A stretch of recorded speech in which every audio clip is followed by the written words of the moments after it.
This is Let's Talk Bowling, episode 12. I'm your host, Go Time. That's Coach Geek up there, and we have a special guest with us today, Mr. Roger Byrd. Everybody knows this man. He is known, to my understanding, almost worldwide. Like, welcome first to the show, to Let's Talk Bowling.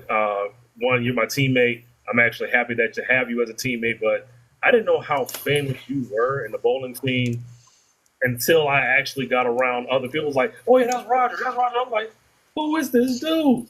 Like, I'm bowling with Parker Bowling, and I'm feeling it's prestige. But tell us about yourself, what you got started, like what got you really into bowling, your accolades, 800s, 300s, and we have a special question after that. But just tell the folks, who are you, and what brought you to the sport of bowling.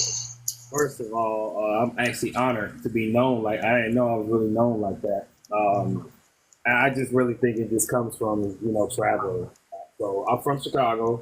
If y'all don't know, born and raised, but I grew up in a small city called Dalton, which is literally 5 minutes outside of Chicago. I started bowling when I was 3 years old. Around that time, my mother ran a junior league called the International Voyages, very huge junior league in the Chicagoland area. A lot of my great friends, bowled it. And then we started out there, and then as people, grew older, graduated, the league kind of, diminished. So I went to the Dalton Juniors. That's where I bowled with, Chris Muldrow, Omar Arnett, all of us. We all grew up and we bowled together. So my parents actually got me into bowling because they actually met in a bowling alley, which is funny. So they got me into it. My mother's junior league, just doing that. Billy Omen, may rest in peace. He was one of my long-term coaches. And another legend, Brian Gunn. I don't know if you all know him, left-handed. They were two of my coaches coming up.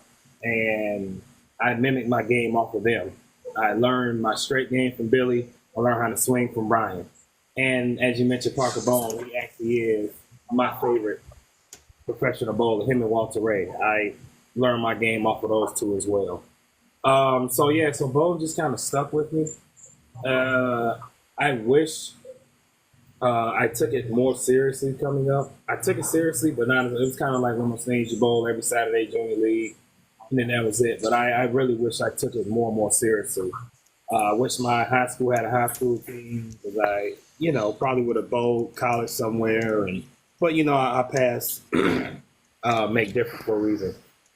So as you know, I'm in the Navy. I've been in the Navy almost 21 years coming up. Been all Navy since 2012. I missed a couple years due to deployment. Previous, now a global staffer. I was with staff with them for about 7.5 years to do the budget cuts. That happened. Then, here I am, Brands of Brunswick. I did California bowling for a little bit. Just trying, just different things. As you know, they're the white senior ball couple. And then recently made the change. So I'm gonna go back to the Brands of Brunswick. Nothing against swag or anything, but it really only a few balls line up with my Brunswick stuff kind of line up better. Let's see. So what else would you guys? 300, your accolades. Okay. 69 300s, 37 800s. I think we're at like 25 299s. I got two 298s. I wanted a 298 so badly. So the two 298s that I did, I tugged both of them and I left the baby split. I left the 2.7 on both of them. So yeah, two 298s, and I think 7 of my 299s were stolen 8 pins. 8 of them were 7 pins and a few were 9 pins. So that 9 pin, especially being on the left side, if you all see my page, that wonderful video that I posted, front pin, this happens, the stone that. So yeah, that happens a little bit. So. I got the 300 ring and the 299. I wanted that black onyx 298 ring so bad. Yeah, that's so cool. Like, I wish that, I think TNBA still makes it. I think you can get them from like TNBA. But yeah, old school black ones, they were so cool. Yeah, I can't even find any of my 300. My mom And the rest of them, I can't find them. I think they got lost in moves or something like that. But they're cool to have. Yeah. That's cool. That's awesome. That's awesome. So I do want to ask this. I guess, I mean, just from hearing stories about Chicago, the bowling scene must be huge in Chicago.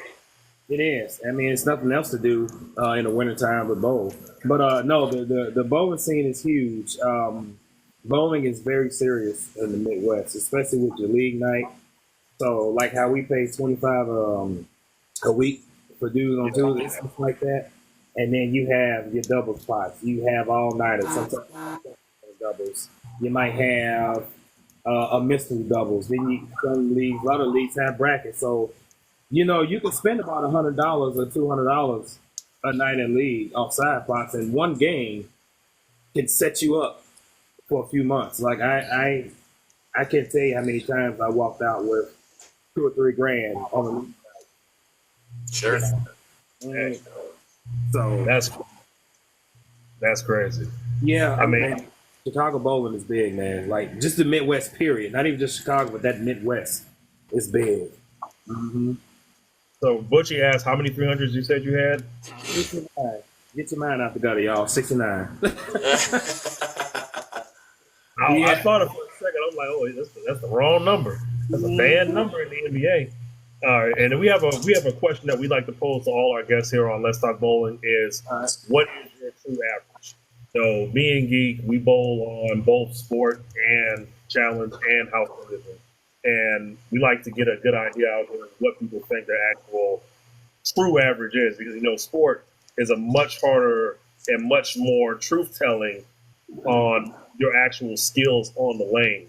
Where house shots, they're house shots. They're geared to make the ball hook. They make some people look better than what they actually are. So that's why we pose this question to everybody: is what do you believe your true average is? Do you believe your true average is on sport, or do you believe it is on house? Ooh, this is a good one. Sport I like because it challenges you to use your eyes. You might have to pinball some of them. Some you might have to look at the first set of dots. Some you may have to look at an arrow. You might have to look at a certain board. I like sport because depending on pretty about 9 times out of 10 sport patterns, I'm going to find a straight line. And my dominant game is down and in. It really is. If I could play down and in on everything, I promise you I would. But I like the sport. But yeah, I'd probably say I like sport. But now if you talk about nationals, I can't tell you what that stuff is. That's like they're like souped up house shots on steroids that really will play mind games with you. You don't address the lanes right. And I noticed the last few times I went to nationals, okay, down and in, urethane, low end stuff, good to go. I kind of like sports. So my last sport league average, I did one. We had a Navy league that we were doing that's really big with us, and we put different patterns. And the Navy league is throughout. Actually, it's throughout the U.S. and then even I put in some of the bases overseas did it. And we would do like boardwalks, we do Viper, Cheaters, Chameleons, the Masters, all that. And I averaged 215 that year. And that was actually a really great year for me because I was just able to read the pattern great. And it's kind of a mental game with me because if I could just go out there and adjust to whatever's on the lane instead of looking at what the pattern is, I'll do a lot better. I don't know what it is, but it's a weird thing. Like, okay, don't even think about it. Go out there and adjust to what's happening. But I enjoy sport bowling. I really do. I really enjoy football. I really enjoy doing my regionals. I love going to the Masters. I love going to the Open, 8 gamers, whatever the case may be. I like that because it teaches me what my equipment does. It teaches me hand positions. You can't just tuck the pinky on every shot. Some you have to untuck it. Some you have to flatten it out. It teaches you your game. It teaches you your mental game as well. So I've seen a lot of people fry out on the sports shot. You can shoot 279 on one pair, and then you go to the next pair, and then you catch transition, you shoot 150. That's how sport bowling is. And I think, if you want to talk about you want to be a really good bowler, you really want to test your luck, just do sport bowling. And I really think they need more sport leagues in our area. I think they need them everywhere. I really talk about that quite a bit, actually, trying to trying to get even just regular league shots, trying to get some form of tougher patterns in there rather than just wall it up, let them strike.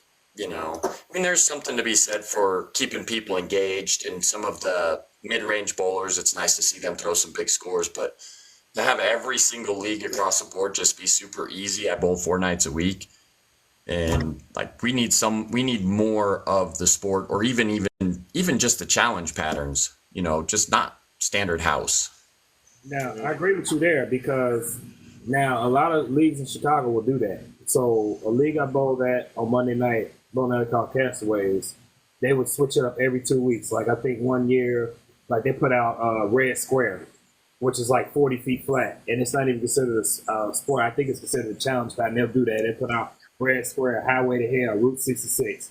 I think that is very good, because even though they don't classify sport patterns, they still they play like them, and that will get you. It would teach you how to adjust. It would teach you how to make those spares. If like me being left-handed, if I look at left-handed, okay, maybe I have to shoot straight at it. I can't hook across the lane at it. It teaches you how to be versatile. Yes. Yeah, it was one house that I bowled in.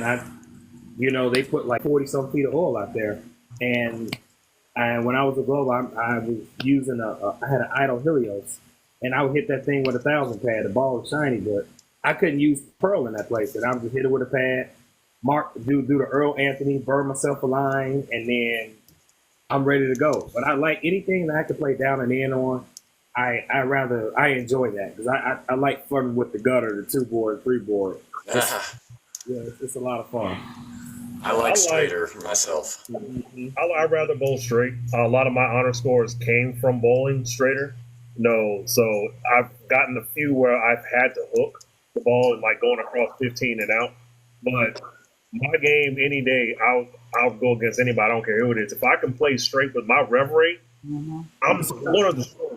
It's a wrap, because you're looking at all the revs, you're looking at all that power going into the pins. It's a plus for me, but I don't get that option too many times. So it's interesting that you feel that way. It's not so many people feel the way that you kind of align with what our thoughts is, having a much harder pattern or changing it up. I always say if I ran a youth league, my youth bowlers would be the best there is, because I'm not going to run the same pattern for the whole year. It's going to be 1 month, it might be this. The next month, it might be that. Change it up. I just told Matthew yesterday, I had to give him kind of a reality check, because he was telling me, oh, I like this new pattern. I had to straighten out and say, you like it because it hooks. Hooks, exactly. And he couldn't say anything for like 10 seconds, and he was like, yeah, you're right. I do like it because it hooks. It's like, there was nothing wrong with the older pattern. As a matter of fact, I like it because carry down makes you think. It puts you in a different mindset, which is like with sport bowling. You don't have this position. You have transition, breakdown, carry down. There's a whole bunch of different things you got to take into consideration. Carry down a house is not hard to conquer. It's just move right. If you're right-handed, for you, left-handed is maybe a few different things, is you don't have as much friction like we do on the right side of the lane. But I'd rather see, especially leagues where they have handicap out of like what we have, 100% of 265.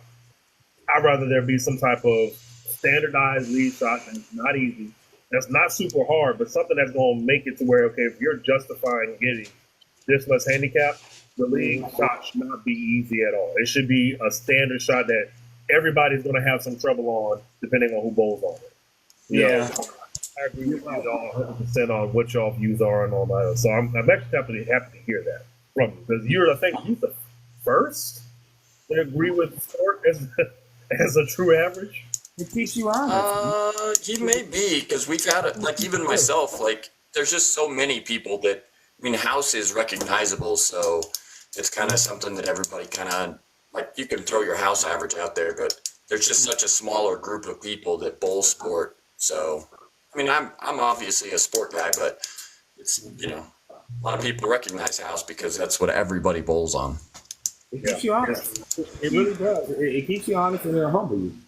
You got people that sit up there, and you have a lot of bowlers that, and I'm not trying to dog anybody out, but you have a lot of bowlers that average 230, 235, 240, and just think they are just the cream of the crop. But if you put extra 2 feet of oil out there, or you put them on highway to hell or something. They can't break 190. And sport bowling, it keeps you humble, but makes you want to better yourself. Like, I know that I'm beatable. And, I'm beatable. I don't care if I did, if I average 240, I'm beatable. I stay humble with it. And I always learn something new about bowling every day. And the way to tell you, I know when I throw a bad shot, because if I wrap 7 or flat 7, I'm like, and I'm talking to myself like, you pushed the ball. Yeah. Your speed was too fast. And I'll take a look at the screen. What was my speed? Oh, it was like 18. And we'll go into that more with the whole 14 to 15 pound adjustment. We would definitely go into that. And that'll be one of our topics for today, y'all. We have a dual topic, which I think I'm going to save the 14 to 15 pounds for later, because that's more relatable. Okay. What I do want to talk about, though, is string pins. How do you feel about string pins? Because it looks like with the way our bowling scene is going, you have Bolero, who's buying up everything they could possibly buy up. Some places Bolero is great. Some places I've heard nightmare stories. It's a hit or miss with Bolero, them taking over centers in certain houses. I mean, it sucks like in New Orleans, a beautiful city like New Orleans, who's known for one of the top 10 culinary destinations in the world, only has one big bowling alley. The other 2 bowling alleys are small. Other 3 are small. But nobody really hosts big tournaments down there. And it's like, it sucks because you're dealing with the corporate, where you can go to somewhere like, which I don't know if they've been bought yet, I think in Orlando, but they're just huge bowling alley. It's different. So, but with that being said, getting mechanics is getting harder and harder, and these string pins are looking more appetizing to the corporate and to the privately owned businesses that are bowling alleys, because you don't have to worry about training the mechanic. You don't have to worry about having all those extra moving parts. So what is your thought on string pins, and how do you think it will affect the game of bowling from what we've seen so far? Because we've all seen something about the string pin. What do you think? Yep. To be honest with you, I'm honestly not too crazy about it, because I think it's going to lower averages. Because a lot of those people that are used to them scouts flying, that's gonna minimize all that. So that's one thing I don't like about it. Number 2, it's the positive part is what you were saying with the mechanics. I think this is gonna lower your costs. This is gonna lower your cost of replacing machines, getting new machines. You get maybe 2 or 3 people trained up on those, how to fix the string stuff, and it's no problem. This is probably gonna reduce the amount of money you got to buy, put in the bowling pins, because usually a lot of bowling alleys replace pins yearly. I think with this, you're probably expanding it maybe 2 years, possibly 3, just depending. I don't think a lot of pros are going to like it either. I just think it's going to drop averages, and I think they're doing it. I think it's just a longevity thing. I don't think they're trying to do it to lower averages or make bowling more even for those that are not as advanced. I just think they're trying to do it for the longevity. For maintenance purposes. So I really think that's what it is. But I'm not too crazy about it. I haven't had the opportunity to bowl on string pins yet, but just kind of looking. I just think it's going to lower averages. But I think I've seen somebody throw a strike. I think aimed at the 4 pin, and next thing you know, the other 6, 7 pins is falling down. You think about that. You can sit up here and practice a 7 pin in practice, and next thing you know, the other 9 pins are falling because they're attached to strings, and it is what it is. But I'm not really too crazy about it. I'm looking at saying no, I shot 49 to 60 on them and they fall. I have a word for it, but I just think the majority are not going to like it. Yeah. I'd probably agree with you on that. I haven't been on them yet either. I know I talked to a lot of people and nobody is very happy about it. But like you were saying, I think in the long run, it's going to keep bowling alleys open, whereas a lot of the small houses, because like Dwight was saying, Bolero's buying up everything, and that's big corporate. But the privately owned houses, those added expenses for the regular set machines and the mechanics, like you said, and Patrick brought it up, and I was going to bring it up too.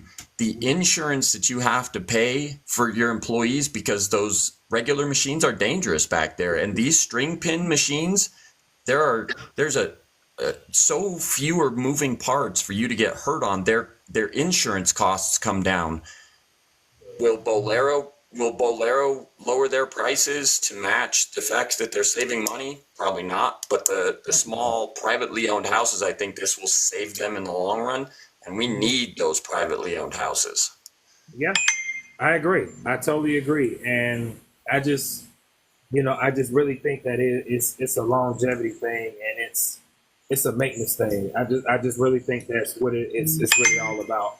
But I'm just looking at both parts, the negative and the positive. And the scoring, I agree with you. The scoring is going to be lower, and there are, the string flying around and pulling other pins down. Splits are a thing people talk about a lot. You're going to pick up some splits awkwardly because the string is going to pull it down or whatever. But from what I saw on it too, just watching videos, it could make you better. I mean, you're going to have to be cleaner in the pocket because they don't fall the same. Like you were saying, those big splashy messengers, say bye to Messenger Monday, but like you've got to be cleaner because the pins just fall. Like they just kind of crumble down instead of exploding up and out.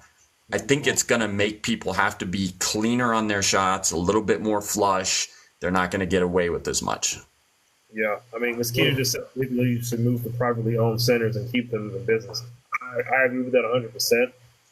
I agree with the fact, like what you said, Geek, that the privately owned businesses are going to need something to keep them going because at the end of the day, you can't keep up with a corporate giant that's buying up everything.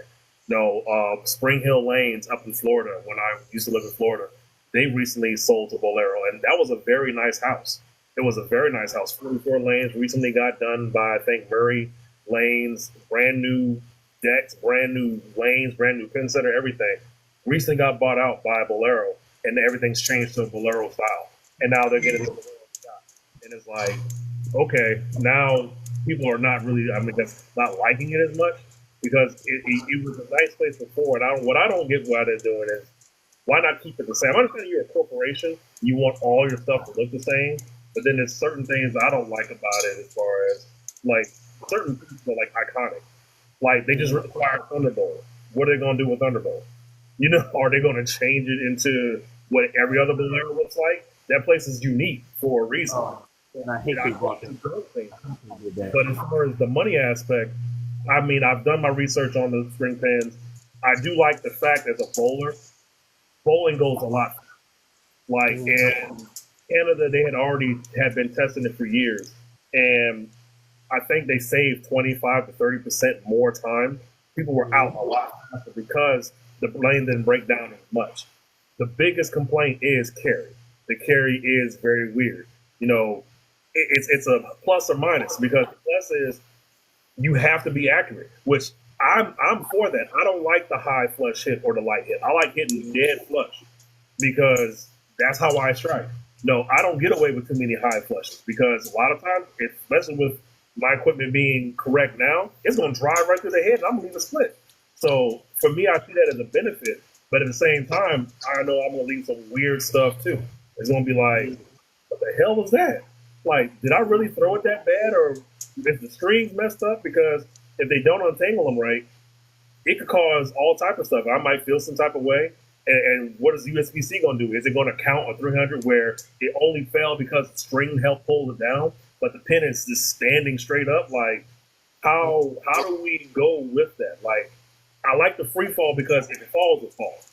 But if it's falling because of a opposite force that's pulling it down, I mean, if that's the case, you're going to have to change the rule about pin setters knocking down pins. Because there's plenty of times a pin setter will be like this, and they'll just catch it and bring it back up. And it's like, well, hold on. It was falling. But no, if the pin setter touches it, it counts, and it doesn't count. Is a strike. You got to put it back up. Well, is that going to be the same with string pins? If it was standing and then the string just pulled it down, do you spot that?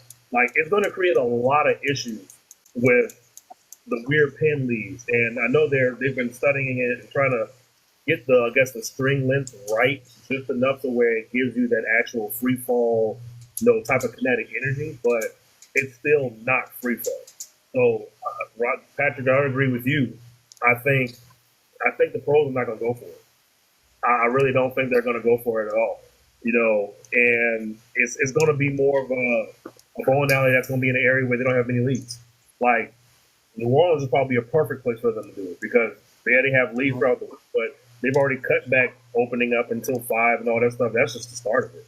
When they get string fans, it's like where else are you?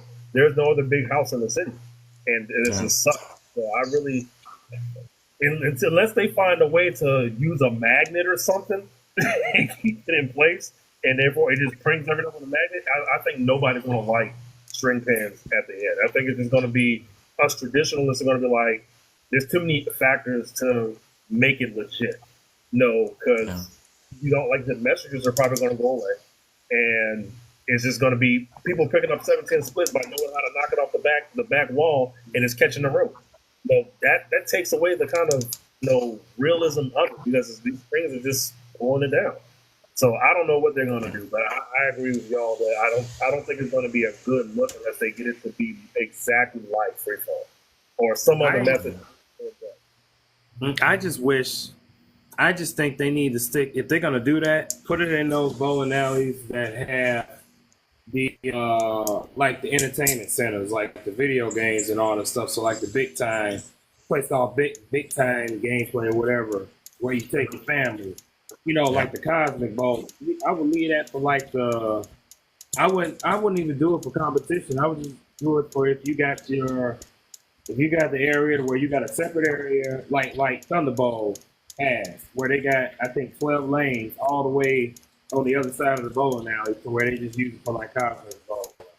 I would just do it for stuff like that. I wouldn't even do it for major competition because I think that's going to take away from I really think it's gonna take away from a lot of your bowling, a lot of your competitive bowling. And I'm telling you, I'm just waiting for the first PBA telecast to be on stream pins. I want to see those reactions, like on TV. I thought I saw Walter Ray bowled a tournament on string pins, if I remember correctly, off the top of my head. There was one, bro. They won. They bowled some tournaments on string. I'd be curious to know what they think. Like truly, when they're not on camera, what they think about it. And that's what I mean. Like I'm waiting to see it, like on Fox when they show like the, the actual broadcast of Fox. Yeah, when they show it on the TV, like national TV. Yeah. I'm actually excited to see it because I was watching the tournament with EJ Tack. It was on the string, and I think he wrapped the pin, and that string stopped that sucker from going over there and knocking that bad boy out. And I'm like, I know that was fry mode for real. I'm telling you. If I know I got a scout coming, there's nothing more exciting to me to see a scout messenger come knock out my 7. And now, that just crushing my spirit, not seeing it. Now, I think the PBA 50, it'll be a little, I think, it was Patrick was saying, they have, PBA 50 on stream. I think it'd be cooler for those guys because you don't have a lot of super duper rev dominant guys on the PBA 50. Even with PBA 50. Oh, I'm going to bowl my first PBA 50 tournament this year. Well, you got to let us know how you do. We're actually excited to. Well, I mean by like super duper, like you don't see too many EJ Tackett or Sean Rashes or people that throw the ball like those guys. That's what I mean by like on the 50 tour. They're a lot more smoother and yeah. So see that's it. Put it like it's but I hate that, Thunderbolt is not that going to be that Brunswick house anymore, and now it's going to be. It's going to be interesting to see where they go with it. I hope they don't change it and make it just like a Bolero. 15 cheeseburgers in there now. Oh my goodness! You need to get fries in both. You pay like $8 for a bag of fries there. Like, come on. Ridiculous. More prices are ridiculous. I mean, the one in Memphis that one's the stupidest. The one they just did the Nightmare Doubles at Bartlett on Bolero, and that place is just, they was talking about for 1 hour, $100 for 3 people. Yeah, they tripping. I'll go to Cordova Lanes and bowl somewhere that's privately owned. I don't want to come here. But it'll be interesting to see. If they come and everything is standardized, it's got to be on string pins. But we're going to move on to our better topic is 14 versus 15. No, Geek, you still throw 15. You have one 14. Two. You have two 14s. I have been making the change from 15 to 14 for the past couple of years. And Roger, I don't know how long you've been throwing 14, but I know you're back and forward like you could throw 15, but most of your stuff your newest stuff is 14. So, the question is, what is your favorite way to throw? Do you like the 14 over the 15, or do you prefer the opposite, 15 over 14? So yeah, I drilled my first 14-pound ball in July, and it was the Kinetic, the Cobalt, and I did it for my wrist because I got a scaphoid fracture in my wrist right here, which is like the bone is looks like a McDonald's arch, like bone's supposed to be straight, it's like totally bent. So I did it for the for the longevity, just so I can bowl long and not be tired. And yeah, like my Ebonite Big Time, my MV Tour Pearl, those are like my babies. Those are 15. And I got an Ebonite Nitro, which I use the ball I've used for my 7 pins. That's 16. But I like the 14. They darn near hit the same, to be honest with you. But I just have to watch the ball speed. Because remember, I was complaining. I was telling you, like now, it seems like I'm throwing at 18, darn near 18. Some I was like, okay, I got it to 17.7. If I can stay in that area, it's good. But I mean, the 14s, they feel good because my Tons of Fire, my new one, the blue one, my GB5, my doggone set of the ball, I'm throwing the Pure Madness, and those. Huh? I'll say your Arctic Vibe too, right? No, that's actually a light 50. That's like 15 too. I didn't want to wait on the 14, so I said drill the 15.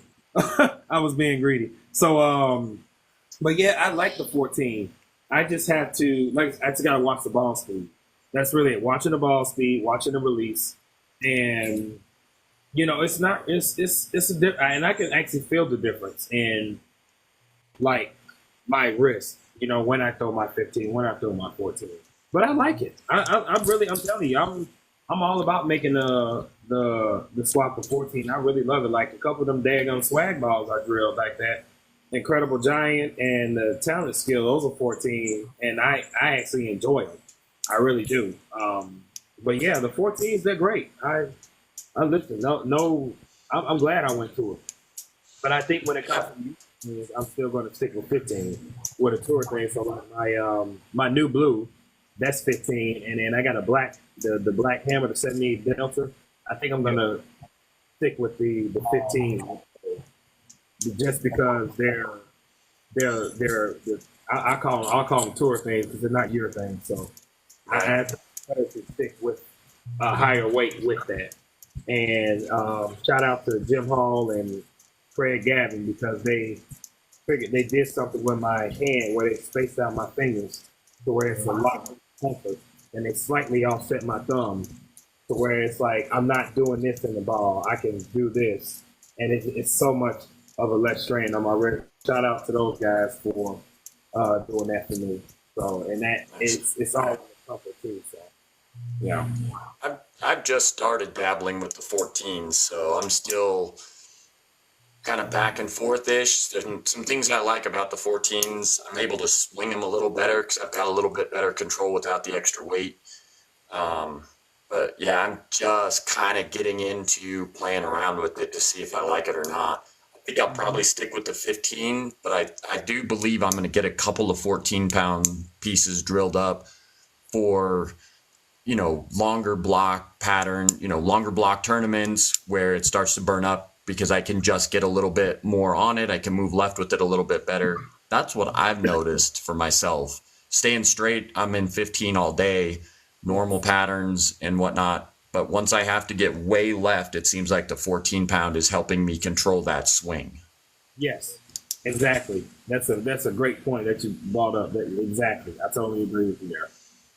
Yeah, because even with my release, and like I said, Dwight to tell you, I feel different at the bottom of my swing throwing the 14, and it's phenomenal. It really is. I have to watch my speed. Okay. Well, for me, I've been in the top 3 weights. I first started bowling, of course, I was a kid. So I started off with 13. And then once we came back to the States, started bowling again, jumped from 13 to 16.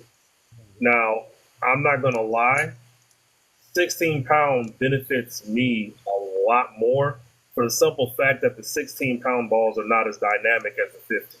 Right. So with having the high rev rate that I have and throwing 16 pounds, the ball fit my game a lot better then. So push come to shove years later, hyperextend my elbow, I have to drop to 15. Mm-hmm. I love 15, but then I'm looking and doing research on bowling balls, and with the recent discoveries I've made with my stuff being wrong, I've been thinking for the last couple of years, like, I really want to be able to throw straighter. I want to get the ball to get faster and get down the lane. So, well, then we look at 14. At first, I was like, nah, let's not do it. But the science behind it, 14s hit hard, if not harder than a 15-pound ball. Because if you got to put in the same amount of inertia and, if you do the actual numbers, you're throwing it harder and you're revving it up more. So you're actually getting a lot more into the pin. So that made sense to me. And two, it was a lighter weight. So I was like, I could go a lot longer throwing the ball instead of being tired after so many games throwing 15 pounds. So when I actually made the switch from 15 to 14, I'm going to be honest, I don't feel the difference. Mm-hmm. Like, I can seriously point at a ball and you can tell me throw a 15 or 14, I throw them exactly the same way. I think my biggest reason why I don't feel it is, one, my backswing is not very high. I don't have a very high backswing. I've tried to develop it, but it throws my timing completely off. So I stick with the short backswing, and I get but I really get underneath the ball and get around it like I want to. So it's not like I'm losing anything because my speed comes from my feet. So I'm short. I'm very fast with my feet. It is what it is. That's what I always say. You're short and compact and explosive at the line.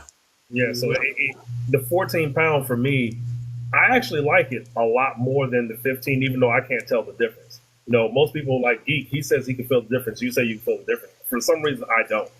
But if I had your high backswing, I think I would feel the difference then, because now it's in my hand longer, and when it's coming down, you coming through and following through, which if anybody says that, you just follow through and don't just let the ball roll off you have to roll the ball off your hand, which causes it to have force. It means you have to push it off your damn hand. So I wish people would stop saying that. That's misinformation. You have to roll the ball off your hand. You don't just let it roll off, because then it won't go nowhere. Right. If that's the point, there's no sense of having a high backswing, low backswing. If you're just putting it on the lane, the ball's going to go by itself. That's BS, people. Don't believe that. So, with you and me, if I'm like, we're perfect comparisons. If you're a higher backswing, I can see how you feel it because it's in your hands longer. But for me, I don't feel the difference, but I see the difference on the lane. Like, with certain shots on a 15, with 15s, I got to be a little bit more accurate. I got to be a little bit more dead on to carry. Last night I left a lot of 10 pins last night with the 14, but over the time span of me throwing 14, I've left less 10 pins than I've left 15s in the same amount of time. With 15, for whatever, because I guess that's the heavier weight, it's slightly slower. It deflects a little bit more because it's not going as fast. With the 14, for me, it's going faster, so I don't get that same deflection. But when I do, I normally know what moves I make, because they say they got the ringing 10, they got the flat 10.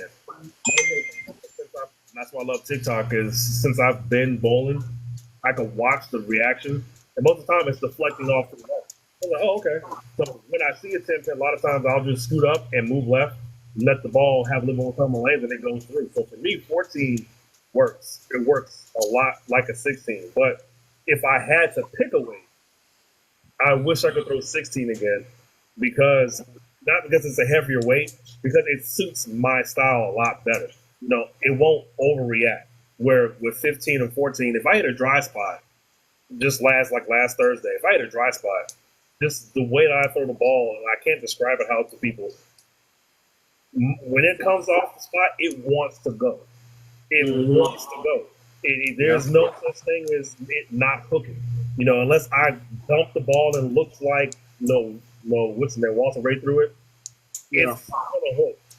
I made that joke last week when you said hook. I was like, "Oh, don't worry, it's going to hook." It's going to hook. That ball is going to move.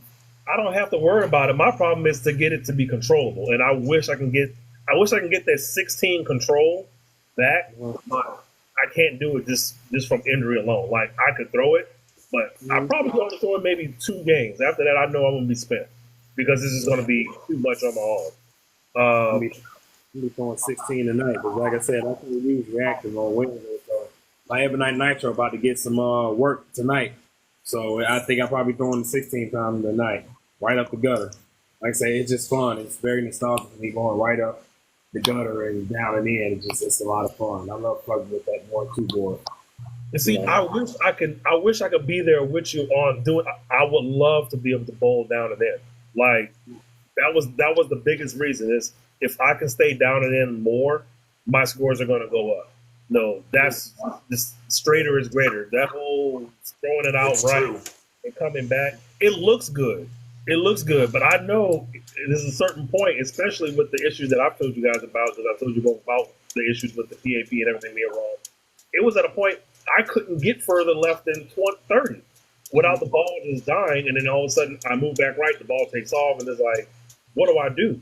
So that black widow I have is now the first ball that I've had where I've been able to go to 30, throw it out, and the ball comes flying back, and it's like relief. It's like finally I'm getting what I'm used to. So I got to train out of that. But if anybody, because since I think I'm the biggest advocate for 14, if anybody's thinking about making a change, think of it as in this. Look at your style, and if it fits your type of game, for instance, listening advantage out there, then do it. If you are injured, do it. Don't hurt yourself trying to throw 15, 16 because you want to be Macho Man Randy Savage out here thinking, oh, I'm big, I can throw it now. No, you need to drop the 14. Trust me, they hit just as hard. They're just as dynamic. No, and it's a lot easier to throw. No, for our 15 heads out there, if you consider making a change, do research. If you know the numbers on the bowling balls, do the research. Look at it. Try one out. You never know until you try it. No, I've even thought about going back to 15, but then after messing around with Craig and him throwing that one ball, I'm like, no, I'm gonna make the full conversion down to 14, and I have a few pieces that may be 15 because I don't feel the difference. No, I just get on the lane that the type of reactions that I get as far as pinfall. Yeah. But do you guys have anything? I know, Geek, you saying that you were considering possibly getting some more pieces. 14.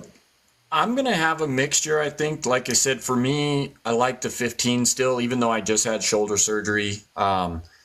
It didn't really affect me that much. My shoulder healed pretty well, and I'm still rolling the 15 really well. I just see a big difference, and it probably has a little bit to do with some of the things you were saying, Dwight. When I have to move way left, I can just get in it enough to get it around the corner while still getting a lot of left to right movement. Like I can really get the ball to move out, but I know that I've gotten enough in it for it to come back around and still have energy and not just be, flattened out and dead. So just being able to get my hand in it a little bit more when I need to, when I am way left, I think I'm going to have a mixture of both. So just situational for me is going to be, I'm going to stay with 15 when I can stay right, when I can stay centered, not necessarily down and in, but a much straighter line. Once I have to start moving left, I really want to get myself a couple of pieces drilled up that will make the corner when I'm around, the 30 board, 35 board to the left. And what about you, Pat? You're going to, not Pat, Roger, you going to continue 14s or are you going to have a mix in your bag?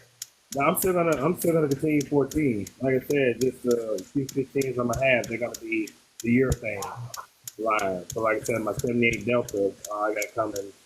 That is 15. And just really the tour thing stuff. I'm losing. Everything else will be 14. And if I do decide to get a spare ball, it'll be 15. But the main stuff is all gonna be 14. Okay. And that's pretty much to the end of the show. But do you have any people you want to shout out? I know you shouted out quite a few people earlier, but anybody else that might have came to mind? Shoot, yeah. Like I said, good old Craig Gavin that drills my stuff, and Jim Hall. Jim Hall's out in Daphne, Alabama. I make that hour drive. to get my stuff drilled out for him. Let's see who else I want to shout out. Yeah, shoot. Brands of Brunswick, Tyler Moore, great, regional guy for the area. Man, who else I want to shout out? Man, just all everybody, all the bowlers, man. Everybody who has a love for the sport of bowling, that's my shout out to you all. Excellent. Excellent. Well, Roger, I appreciate you coming on the show. No, I also, like I said, I tell you to your face, I appreciate you bowling with me. Even though I ain't bowled like crap last night, but hey, no, it is what it is. We have our up and downs. No, I'm trying to get on a level where, well, I'm not trying. I'm going to get on a level where you're at. I got some things I got to work on as far as getting my equipment straight. And once I get that straight, I think we're going to be all just lined up and going. We have an excellent team. We'll be fine. And it's the mental aspect. It's just getting the other guys there mentally, and they throw a bad shot. Hey, you throw a bad shot, whatever. Forget about it. Bring it back the next frame. It's like I told you all last night. We end up fine. It's a team thing. It's no one individual person. Yep. We will bounce back the next week. We'll just get the guys. Hey, just catch the transition early. Like I told them, I said, you guys need to move through that, stay on top of each other, and see if everybody struck out in the 10th. So yeah, man, just we're fine. We're molding, we still learn each other. It's a team dynamic, man. It's a team dynamic, and it's really the mental. Bowling is 95% more. So if I could get some of that mental game into my juniors, it would be a miracle, because I swear I spend more time trying to get them to just let bad shots go than I do coaching them. Yeah, and that's what it is. In junior, man, I'm telling you, because a lot of these junior bowlers, they want to see that ball go coast to coast. They want to see it hook. Oh, yeah. And then when they go to junior gold or they go to these Pepsi trials or whatever, and like I said, they're lost. That's why I think sport bowling is so important, and especially with junior league bowling, don't put them on house shots. Put them on something hard. Or if you're gonna do a house shot, I think the best one, put white number 2 out there, which is a USBC pattern. White 2 is a 45-foot house pattern. Put that out there. They came out with those, but it's like they done faded away from it. Yeah, and they came out with those. Great. We put our juniors on sport the whole summer. They went back to a house pattern for the fall, but we put our juniors on the sport patterns all summer long, and it was quite something to watch some of the better bowlers on our junior team just get frustrated, and I would just have to talk them off the ledge, get them straighter, and they'd finally start figuring it out. But now they're really blossoming now that they've been on some tough stuff and they understand a little bit more about what they're doing. Yeah, they'll be fine. That comes with age too. The older you get, the more level-headed you become, and you don't fry out. I've had my moments coming up. I don't know if that's true though. I've seen the dude quit at nationals. He packed his stuff up after the first set of singles and doubles and left. I'm like, dang, it's not for everybody. It's not for everybody, but I do agree, and I advocate this every time we have the show. USBC, we need a standardized pattern for all leagues. No, and I don't know why we got away from using the red, white, and blue patterns. Yeah, Nobody. No, I like blue. I like blue and white. Red is easy. Blue and white is like, do some variations of that and make it standard. Until they hear us, we can't do nothing about it but keep saying it until they finally say, you know what, it's standard. You have to do this. Yeah. Again, we appreciate you for coming on the show. We definitely will have you on again. We do also have another show. We have a Saturday where we talk about everything that's happened bowling for the month. Yeah, that should be coming up, right? I think next weekend. We're going to pretty much recap the month. We'd love to have you back on there for that. It's like a Saturday morning where we just, maybe 9 of us, can sit back and talk about what we saw and what we learned and how we're going to go forward into the next month. Okay. I like it. Speaking of Saturday, I got a doubles thing, but I'll definitely let you know. Sure. I would love to. And we got mugs, too. We got mugs. You know, whoever ain't following me, follow Byrd on. Follow it.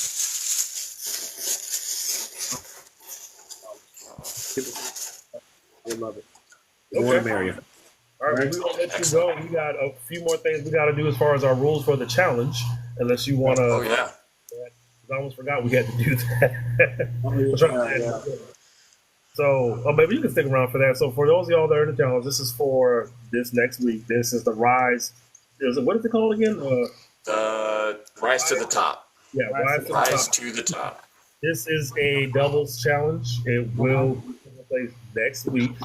Next week, starting on Sunday. Sign-ups are going on right now, so if you guys haven't signed up, please go ahead and join us. But it is the Rise to the Top challenge. Now, first week is going to be pretty simple. Everybody bowls. We collect the scores, and we put them into our spreadsheet. You have 24 hours to turn your pictures of your recap set. Let me say it again. 24 hours to turn in your recaps. If you fail to do so, 0. This is our third challenge this year, and we're going to get more strict on it. We are not taking any pictures of lane talk. No lane talk. It has to be a picture of your recap, either paper or screen. So please remember to get us those and get us in so you get your scores in. And Geek, is there anything else you want to add to that? Anything else you want to add? I'm just going to mention that we do some fun stuff in stream, and we always throw a little bit of a twist in there. So, next week is going to be that first round. Anybody that's been with us before, they kind of have an idea of what happens afterwards, and we throw some new rules in there. So be on the lookout for that. I'm sure we're going to have a little bit of something to twist it up and make it fun for everybody, not just the high average. We let everybody pick their doubles partner this time, so we have some very powerful teams. But we'll have a little something that'll make it fair for all ranges of averages. So be on the lookout next weekend after that first round of bowling, after everybody's ranked, and we'll let you know how we're going to switch things up on you. Yes, we will. We will let you guys know. Well, that is all with Let's Talk Bowling. I'm your host, Go Time. We have Coach Geek and Mr. Roger Byrd joining us today. We'll catch y'all next week around the same time. Go Time signing out. Deuces. Later.